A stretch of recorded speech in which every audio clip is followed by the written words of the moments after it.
नमस्कार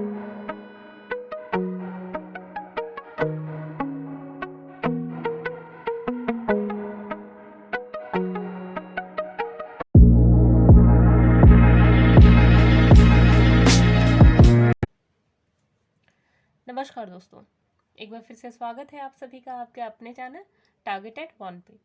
मैं हूं अमृता और आज का जो टॉपिक है जिस पे हम बात करने वाले हैं वो है ब्रायोफाइट्स। ब्रायोफाइट्स आपके TGT biology, LT grade, GIC और पीजीटी सभी के लिए इक्वली इम्पॉर्टेंट है। अगर आप एमएससी, बीएससी की भी प्रिपरेशन कर रहे हैं तो ये भी आपके लिए वहाँ पर इक्वली यूजफुल होने वाला है। तो आज बेसिकली हम ब्रायोफाइट्स के अंदर रिक्सिया की जो स्पीशीज़ है उसके बारे में बात करने वाले हैं और सेक्सुअल रिप्रोडक्शन की जो वीडियो थी हमारी प्रीवियस वीडियो उसी पे बेस्ड आज की वीडियो है। यानी कि हम बात करने वाले हैं स्पोरोफिटिक डेवलपमेंट के बारे में। यानी कि जब जाइगोट का प्रोडक्शन हो जाता है सेक्सुअल रिप्रोडक्शन के बाद तो स्पोरोफाइट जो होता है या स्पोर जो होता है उसका डेवलपमेंट कैसे होता है। तो आज का जो हमारा टॉपिक है वो बहुत ही ज़्यादा इम्पॉर्टेंट है आपके एग्जामिनेशंस के लिए। तो दोस्तों चलिए स्टार्ट करते हैं आज का टॉपिक। लेकिन स्टार्ट करने से पहले एक जनरल इन्फॉर्मेशन आप सभी दोस्तों के लिए कि अगर आप भी हमारे साथ मिल करके अकॉर्डिंग टू सिलेबस अपनी बायोलॉजी सब्जेक्ट की प्रिपरेशन करना चाहते हैं जिसमें आपका TGT, PGT biology, LT grade, GIC ये सभी आते हैं तो ज़रूर सब्सक्राइब करें हमारा यूट्यूब चैनल टारगेटेड वन। और अगर आप टेलीग्राम के माध्यम से हमसे इंटरैक्ट करना चाहते हैं क्वेश्चनर के माध्यम से और स्टडी मटेरियल के माध्यम से अपने तैयारी के स्तर को और व्यापक बनाना चाहते हैं तो ज़रूर जुड़े हमारे टेलीग्राम चैनल के साथ में जिसका लिंक आपको डिस्क्रिप्शन बॉक्स में मिल जाएगा। तो चलिए ये तो थी जनरल इन्फॉर्मेशन जिसके द्वारा आप अपने तैयारी के स्तर को जज कर सकते हैं कि how far you have covered. चलिए अब स्टार्ट करते हैं आज का टॉपिक। तो आज का टॉपिक है हमारा स्पोरोफाइटिक फेज। तो दोस्तों ये जो स्पोर जो टर्म आप देख रहे हैं स्पोरोफाइटिक फेज देख रहे हैं ये फेज कब आता है? जब सेक्सुअल रिप्रोडक्शन कंप्लीट हो जाती है यानी कि मेल और फीमेल गैमेट का जब फ्यूजन हो चुका होता है यानी कि एंड्रोसाइट सेल का और एंथ्रोजोइड्स का और आर्चिगोनियम दोनों का जब फ्यूजन हो जाता है तब डिप्लॉयड जाइगोट का जो है वो प्रोडक्शन होता है। आफ्टर दैट ये फेज आता है स्पोरोफिटिक फेज। तो देखिए इस स्टेज में क्या होता है, सबसे पहले इस स्टेज में जिसे हम डिप्लॉयड जाइगोट कहते हैं या ऊस्पोर के नाम से भी जाना जाता है, ठीक है। इसके अंदर एक कैविटी है, कैविटी के अंदर यानी कि इस टाइप का एक कैविटी है, इसी के अंदर क्या होता है जाइगोट या ऊस्पोर, ठीक है ना। ये कहाँ पे प्रेजेंट होता है? आर्चिगोनियम के अंदर। ये जो वॉल होती है गाइस, ये वाली जो आप वॉल देख रहे हैं, ठीक है, ऊस्पोर के अराउंड जब स्पोरोफिटिक फेज आता है तो ये जो वॉल है ये लगातार डिवाइड करना स्टार्ट कर देती है, ठीक है। और ये एंटीक्लाइनरी और पेरिक्लाइनरी डिवाइड करती है, यानी कि एक बार इस तरीके से डिवाइड करेगी, एक बार इस तरीके से डिवाइड करेगी, ठीक है। और इसके बाद यहाँ पर 2 लेयर्ड कैलिप्ट्रा यहाँ पे इसकी फॉर्मेशन हो जाती है, ठीक है। मेरे ख्याल से इतना जो है आपको क्लियर हुआ होगा। जो जाइगोट है यहाँ पे पहले क्या करता है, एंटीक्लाइनरी और पेरिक्लाइनरी 2 बार यानी कि ऐसे ऐसे डिवाइड करता है और इसके साथ साथ इसके ऊपर आउटर जो लेयर्स हैं वो इकट्ठा हो जाती हैं। कितनी लेयर? 2 लेयर्स, ठीक है। तो ये आपको ध्यान में रखना है। चलिए नेक्स्ट देखिए स्पोरोफाइट का डेवलपमेंट कैसा होता है। तो जाइगोट जो होता है यहाँ पे पहले ट्रांसवर्स फॉर्म में डिवाइड करता है, ठीक है, जिसमें ऑलमोस्ट 2 इक्वल सेल्स के साइज में ये डिवाइड करते हैं, यानी कि यहाँ पर आपको माइटोटिक डिवीजन देखने को मिलेगा, ठीक है। फिर सेकंड डिवीजन में फिर ये राइट एंगल में डिवाइड करते हैं, जो उसका फर्स्ट जो डिवीजन था उसके जस्ट राइट एंगल में, यानी कि अगर पहला डिवीजन कुछ इस प्रकार से हुआ था तो नेक्स्ट डिवीजन कुछ इस प्रकार से होगा, ठीक है। चलिए अगर आप इन सब चीज़ों को किसी इमेज की हेल्प से समझते हैं तो वो ज़्यादा आप सभी को क्लियर होगा। तो चलिए आपको एक इमेज जो है वो शो करते हैं। देखिए आप यहाँ पर देख रहे हैं इमेज नंबर 1। यहाँ पे आपने क्या देखा कि जो ऊस्पोर है यानी कि जो जाइगोट है उसके किनारे कैलिप्ट्रा या जो वेंडर होते हैं उसके वेंटर के 2 लेयर्स जो होते हैं वो बन जाते हैं, ठीक है। इमेज नंबर 1 में आप एक लेयर देख रहे हैं, इमेज नंबर बी में 2 लेयर्स बन जाती हैं, ठीक है। उसके बाद क्या होता है कि ये जो oospore होता है वो लगातार डिवाइड करना स्टार्ट कर देता है। पहले ट्रांसवर्सली डिवाइड होता है, उसके बाद लॉन्गिट्यूडनली डिवाइड होता है। तो इस तरीके से जो oospore है पहले सिंगल होता है और बाद में 4 oospores में कन्वर्ट हो जाता है। ठीक है, नेक्स्ट स्टेज में देखिए, नेक्स्ट स्टेप में क्या होता है कि ये फर्दर जो आपने 4 सेल्स देखी हैं एफ स्टेज में, ये और ज़्यादा यानी कि और फर्दर डिवाइड करती हैं। डिवीजन के बाद आपको यहाँ पर बहुत ही ज़्यादा कॉम्प्लेक्स स्टेज नज़र आएगी, जैसे कि आपने इमेज नंबर जे में देखा। यानी कि हाईली डिवाइड होने के बाद जब पूरे तरीके से डिवाइड हो जाते हैं तो क्या होता है कि यहाँ पर जो एक सेल आप देख रहे हैं, देखिए ये जो सेल आप एक एक देख रहे हैं ना, ये धीरे धीरे डिवीजन बंद कर देते हैं। ठीक है, और उसके बाद ये साइज़ में बड़े होना स्टार्ट कर देते हैं। ठीक है, यानी कि साइज़ में स्वेल करना स्टार्ट कर देते हैं। फिर क्या होता है, ये जो आप देख रहे हैं यहाँ पर एक मीडियम प्रोवाइड इनको होता है, जिसमें नरिशमेंट इनको प्रोवाइड होता है इन सेल्स के द्वारा, वेंटर सेल्स के द्वारा। ठीक है, अगर आपसे एग्जाम्स में पूछा जाए कि ये जो oospores होते हैं इनको नरिशमेंट प्रोवाइड करने का काम कौन करता है, तो ये वेंटर सेल्स करती हैं। ठीक है, तो मेरे ख्याल से ये चीज़ें आप सभी को क्लियर हुई होंगी। चलिए, तो इमेज तो अभी आपने क्लियरली देख ली। चलिए थोड़ा सा जो मटेरियल था, कॉन्सेप्ट था, उसके ऊपर आते हैं।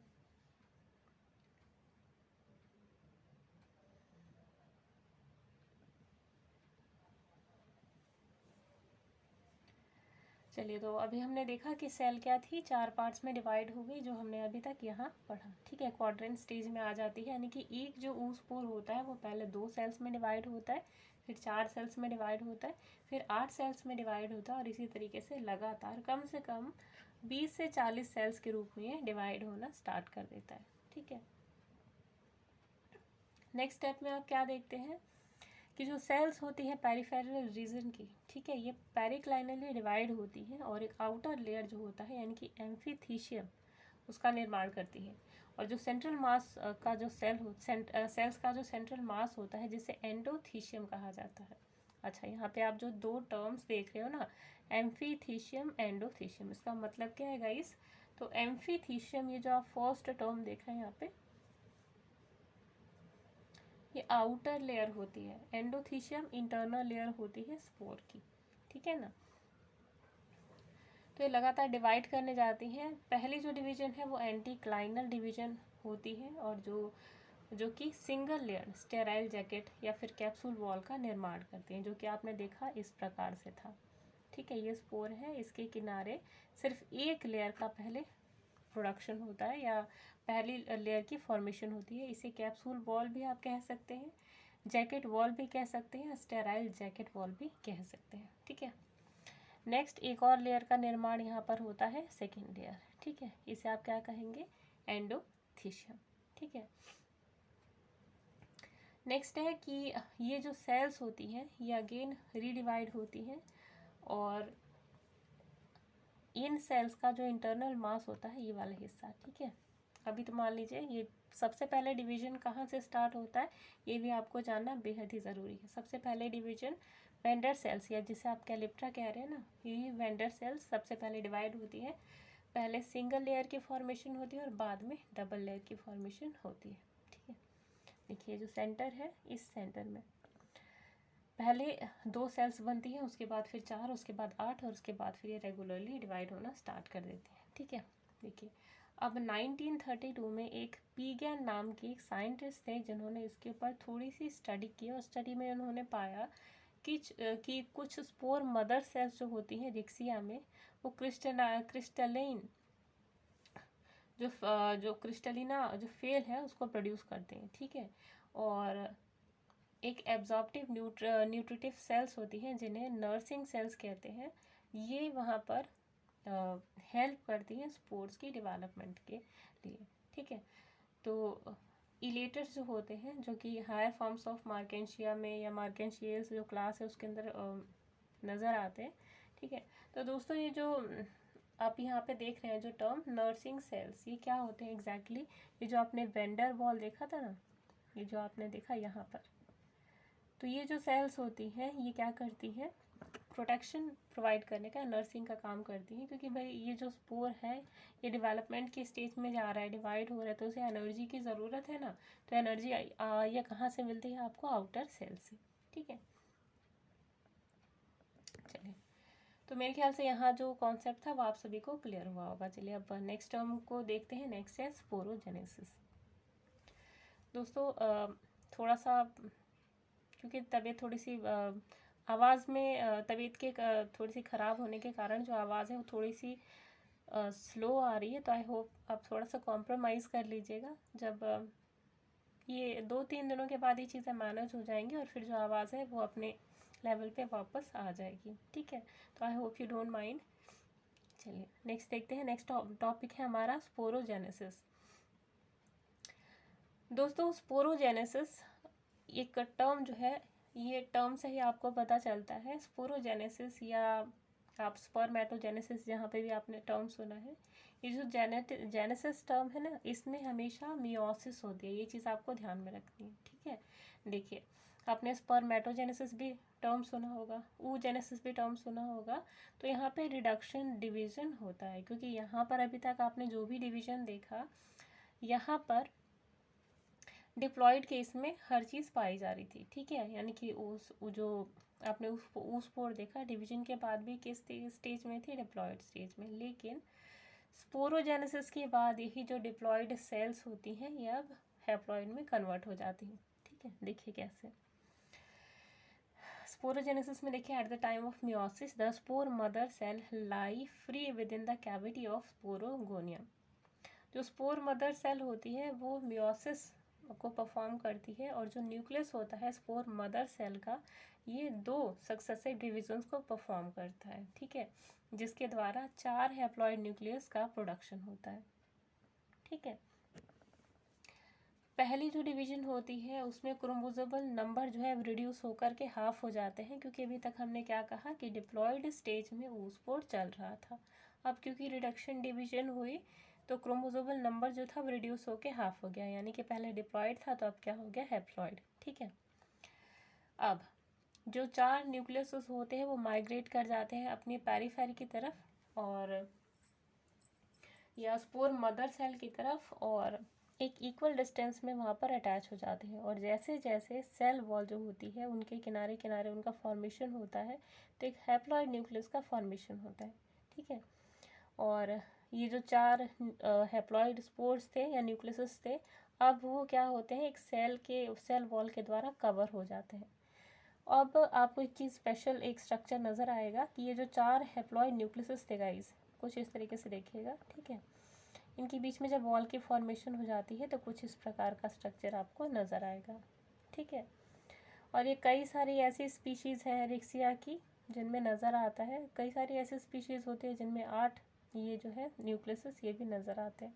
ठीक है, ये स्पीशीज़ टू स्पीशीज़ वेरी करता है। ठीक है, जैसे कि ये देखिए नीचे पैराग्राफ में, उदर एंड चोपड़ा ने 1957 में 24N वाला जो सेल था उसको आइडेंटिफाई किया था।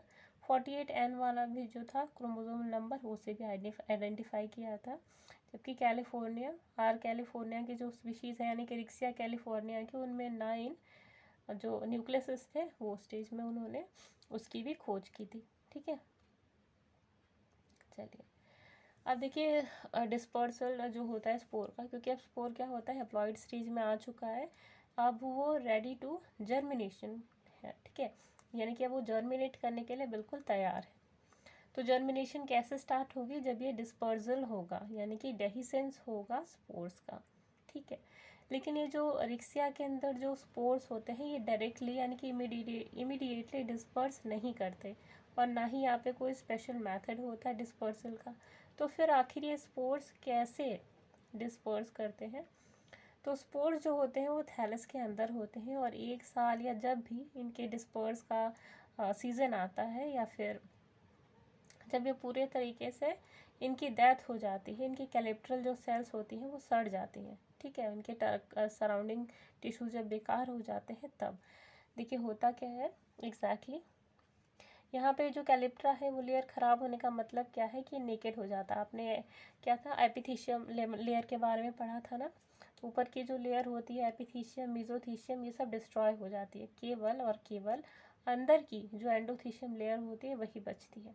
ठीक है, तो इससे क्या होता है, जो इंटरनल लेयर है वो एक तो प्रोटेक्ट कर रही है, ठीक है, और बाहर की जो लेयर टूट गई इसका मतलब क्या है कि अब फेवरेबल कंडीशन आ गई है और जो हमारा स्पोर है वो रेडी टू जर्मिनेट, रेडी है जर्मिनेशन के लिए।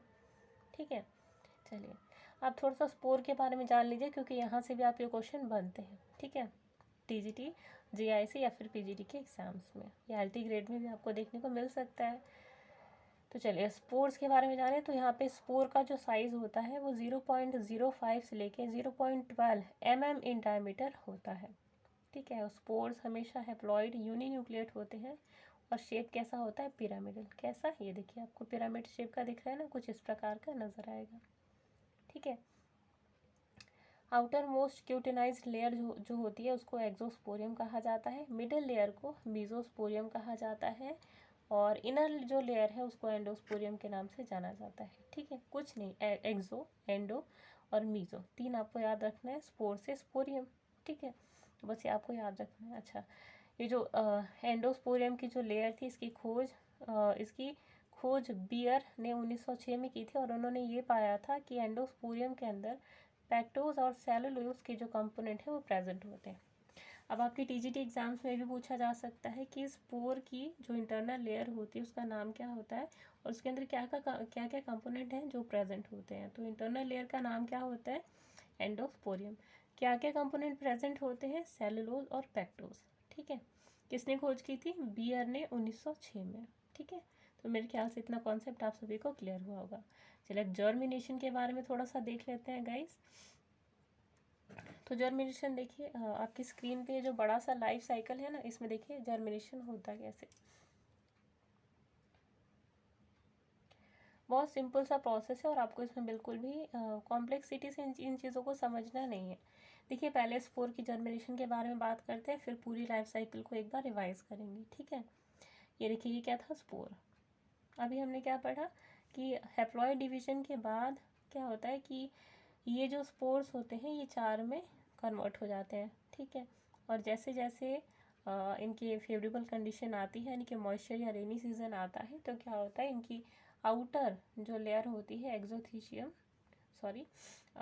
एक्सोस्पोरियम, ठीक है, और मीजोस्पोरियम, ये दोनों बर्स्ट आउट हो जाती है या किसी कारण ख़राब हो जाती है और जो इंटरनल लेयर होती है एंडोथीशियम वो बची हुई होती है। ठीक है, तो यही जो इंटरनल लेयर होती है एंडोथीशियम, ये क्या करती है, जर्म ट्यूब के रूप में जर्मिनेशन में हेल्प करती है। जैसे कि आप यहाँ क्यू में देख रहे हैं, ये जर्म ट्यूब किसका बना हुआ है, एंडोथीशियम लेयर का। ठीक है, और यहीं से ये जर्म ट्यूब है वहीं से एक यंग थैलस का जो ग्रोथ है वो स्टार्ट होता है और यही आगे चल करके एक मैच्योर्ड एरिक्सिया के प्लांट में कन्वर्ट हो जाता है। ठीक है, चलिए तो यहाँ पे हमने क्या देखा, जो स्पोर होता है उसका जो स्पोर होता है उसकी डेवलपमेंट कैसे आगे चल कर के थैलस के रूप में होती है। ठीक है, कहाँ से होती है, जर्म ट्यूब से। जर्म ट्यूब किससे बनी होती है, एंडोथीशियम से। ठीक है, चलिए एक बार पूरी लाइफ साइकिल को एक बार डिस्कस कर लेते हैं। ठीक है, वेजिटेटिव स्ट्रक्चर जो है इस ऑलरेडी हम प्रीवियस वीडियो में डिस्कस कर चुके हैं, इसलिए हम यहाँ वेजिटेटिव स्ट्रक्चर नहीं डिस्कस करेंगे, लाइफ साइकिल को डिस्कस करेंगे। ठीक है, चलिए सबसे पहले देखिए क्या होता है कि जो वेजिटेटिव जो वेजिटेटिव स्ट्रक्चर होता है रिक्सिया का, यही जो रिक्सिया का जो वेजिटेटिव स्ट्रक्चर होता है उनमें स्पोरोफाइट नामक 2 सेल्स होती हैं और यही सेल्स आगे चल करके गैमीट का फॉर्मेशन करती हैं, इसलिए आप इसे गैमेटोफाइट भी कह सकते हैं। ठीक है, इनमें से जो मेल गैमेट का प्रोडक्शन करते हैं, मेल गैमेट कहलाता है एंथ्रीडियम, फीमेल गैमेट कहलाता है आर्चिगोनियम। ठीक है, मेल गैमेट जो है आगे चल करके स्पर्म या फिर एंथ्रोजोइड्स का फॉर्मेशन करता है और आर्चिगोनियम आगे चल करके एग का प्रोडक्शन करती है। ठीक है, इन्हीं का जब फ्यूजन होता है तो जाइगोट या फिर ऊस्पोर का प्रोडक्शन होता है जो कि डिप्लॉयड केस में पाया जाता है। आगे फर्दर इनमें लगातार डिवीजन होता रहता है, डिवीजन के बाद ये यहाँ पे जो आप एम वाली जो इमेज देख रहे हैं ना, यहाँ पर देखिए एम जो आप इमेज देख रहे हैं कुछ इस टाइप का जो स्ट्रक्चर है, यानी कि हाईली जो मैक्सिमम जो डिवीजन है वो यहाँ पर वो हो जाती है और उसके बाद जो स्पोर मदर सेल है उसका प्रोडक्शन होता है। ठीक, अब ये जो स्पोर मदर होती है, स्पोर मदर सेल्स होती हैं, ये क्या होती है, ये डिप्लॉयड केस में होते हैं। ठीक है, आगे चल करके इन्हीं में जब मियोसिस का जो प्रोसेस है वो परफॉर्म होता है, मियोसिस प्रोसेस के बाद ये जो डिप्लॉयड सेल्स हैं ये आगे चल करके हैप्लॉयड सेल्स में कन्वर्ट हो जाती है और एक टेट्राड का फॉर्मेशन करती है, यानी कि यहाँ पे 4 न्यूक्लियस का प्रोडक्शन होता है। ठीक है, और इनमें से ये जो लेयर्स होती हैं इनके बाहर, जिसे एक्सोस्पोरियम, मीजोस्पोरियम और एंडोस्पोरियम कहा जाता है। तो जब इनके फेवरेबल कंडीशन आती है, इनके ग्रोथ का सीजन आता है, तो बाहर की जो लेयर्स होती हैं तो वो टूट जाती हैं, रप्चर हो जाती हैं और इंटरनल लेयर है जो एंडोस्पोरियम है वो बची हुई होती है और ये आगे चल करके जर्म ट्यूब का निर्माण करती है और यही जर्म ट्यूब आगे चल करके मार्केंशिया के थैलिस के रूप में डेवलप होता है। ठीक है, तो दोस्तों मेरे ख्याल से इतना जो कॉन्सेप्ट था वो आप सभी को क्लियर हुआ होगा। और ये है हमारे टेलीग्राम चैनल का डिस्क्रिप्शन और ये आपको हमारे डिस्क्रिप्शन बॉक्स में मिल जाएगा, जिस पे क्लिक करके आप हमारे टेलीग्राम चैनल के साथ में जुड़ सकते हैं, जहाँ पर आपको कई सारी PGT biology, TGT biology, GIC और एलटी ग्रेड से रिलेटेड कई सारी चीज़ें हैं या स्टडी मटेरियल है आपको मिल जाएगा। ठीक है, और गाइज़ तबीयत ठीक होने तक थोड़ा सा आप हमारे साथ कोऑपरेट करें, क्योंकि गाइज ये लगातार वीडियो बनाने में ये जो कॉन्वर्जेसन होता है या जो ये जो हम जो कॉन्सेप्ट डिलीवर करते हैं गाइज, इनमें थोड़ा सा टाइम लगता है और एनर्जी लगती है। ठीक है, तो वॉइस आई होप सो कि 2-3 दिन में ये जो चीज़ें चल रही हैं वो कंटिन्यू हो जाएंगी और तब तक के लिए please be supportive towards me.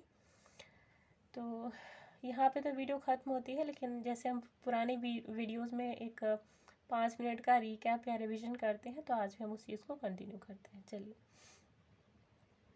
Starting से जो प्रोसेस है उसको एक बार रिवाइज कर लेते हैं। देखिए, स्पोरोफिटिक फेज स्टार्ट कब होता है, जब रिप्रोडक्शन का जो प्रोसेस है वो ख़त्म होता है। तो सेक्सुअल रिप्रोडक्शन के बाद जाइगोट का फॉर्मेशन होता है, यानी कि एंथ्रीडियम और आर्चिगोनियम के फ्यूजन के बाद, एंथ्रोजोइड और एग के फ्यूजन के बाद डिप्लॉयड जाइगोट का फॉर्मेशन होता है।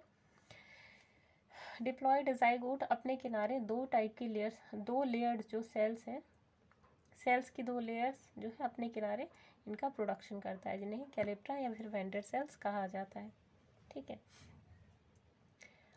और ये जो बीच का जो स्पोरोफाइट है ये लगातार डिवाइड करता है। ठीक है, लगातार डिवीजन के बाद ये 8 पहले 2 cell stage, 4 cell stage, 8 cell stage कर करके 20 to 40 सेल स्टेज में ये कन्वर्ट हो जाता है। ठीक है, जो कि आपको यहाँ पे इस इमेज में नज़र आएगा, इमेज नंबर एम में। ठीक है, आगे चल करके ये जो जब 20 या 40 सेल्स के करीब में जब इनका जो सेंट्रल मास है वो इकट्ठा हो जाता है, तो यहाँ पे वो अपने किनारे एक जैकेट सेल्स का निर्माण करते हैं। यही जैकेट सेल्स जो होती हैं या एम्फिथिशियम सेल जो होती हैं, इन्हें नरिशमेंट प्रोवाइड का काम करती हैं, नरिशमेंट प्रोविजन प्रोवाइड करने का काम करती हैं और इन्हें 1932 में पैगन नामक एक साइंटिस्ट थे जिन्होंने इसकी खोज की थी। ठीक है, और इन्होंने ही बताया था कि लेटर्स जो होते हैं या जो सेल की जो डबल लेयर्स होती हैं जो कि स्पोर के किनारे प्रेजेंट होती हैं, इनका काम होता है नर्सिंग या फिर न्यूट्रिशन प्रोवाइड करना। ठीक है, नेक्स्ट देखिए स्पोरोजेनेसिस का जो प्रोसेस है। अभी तक हमने क्या देखा कि डिप्लॉयड स्टेज में ऊ स्पोर्स थे वो लगातार डिवाइड कर रहे थे, लेकिन अब उनको क्या करना है, हैप्लॉयड स्टेज में कन्वर्ट होना है। तो यहाँ पर मियोसिस की जो है वो डिवीजन परफॉर्म होती है और 4 जो हैप्लॉयड न्यूक्लियस होते हैं उनका प्रोडक्शन होता है। अब यही 4 जो हैप्लॉयड न्यूक्लियस हैं जब ये परफेक्टली डिवाइड हो जाते हैं तो इनके ऊपर एक थिन लेयर जो है वो जमा हो जाती है। ठीक है, अब ये 4 सेपरेट हैप्लॉयड सेल्स के रूप में कन्वर्ट हो जाते हैं और यही 4 हैप्लॉयड सेल्स जो होते हैं गाइस, जैसे कि आपको इमेज नंबर सी डी में दिख रहा है, ठीक है। डी में आप देख रहे हैं यहीं पे 4 हैप्लॉइड न्यूक्लियस बने और उसके बाद सी से स्टेज में आपने देखा कि इसके ऊपर एक लेयर जमा हो गई, ठीक है। और डी स्टेज में आप देख रहे हैं कि यहाँ पे 3 लेयर्स के द्वारा कवर्ड हो जाता है। 3 लेयर कौन सी होती हैं? एक्सोस्पोरियम, एंडोस्पोरियम और मीजोस्पोरियम। मीजो बीच की लेयर होती है, एक्सोस्पोरियम आउटर और एंडोस्पोरियम अंदर की लेयर होती है, ठीक है।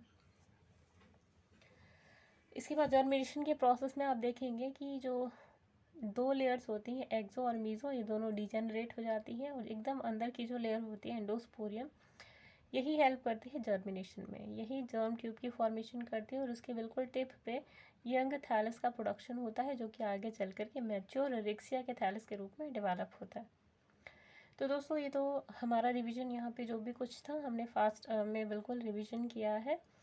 और दोस्तों यहीं तक हमारी आज की जो वीडियो है वो ख़त्म होती है। नेक्स्ट वीडियो में हम बात करेंगे फ्यूनरिया के बारे में और वहाँ से जितने भी क्वेश्चन आपकी टीजीटी बायोलॉजी से निकलते हैं उस पर हम डिस्कशन करेंगे, ठीक है।